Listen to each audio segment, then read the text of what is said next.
Welcome to another episode of Google Made Me Ask It.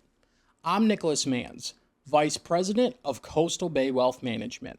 And today we're answering the question, do I really need a financial advisor, or can I just figure all of this out on YouTube?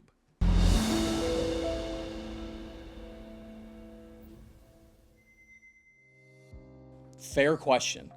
But if you've been binging finance videos and reading articles online, you're not alone. There's a lot of great content out there. But the real question is whether advice built for everyone actually works for you.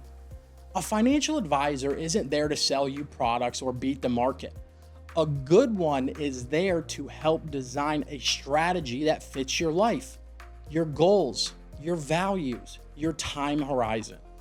Now, sure, some folks do fine managing their own finances, but most of the time it's not about whether you can go at it alone, it's about what might be falling through the cracks if you do.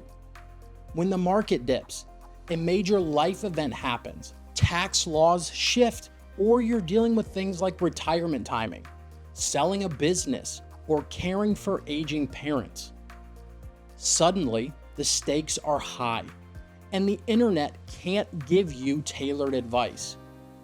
A good advisor helps you avoid emotional decisions, navigate complexity, optimize for taxes, and, maybe most importantly, see things you didn't know you were missing. So, do you need one? Maybe. But the better question might be, what's the cost of not having one?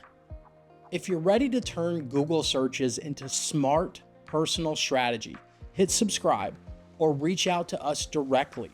We're here to help you live life on your terms.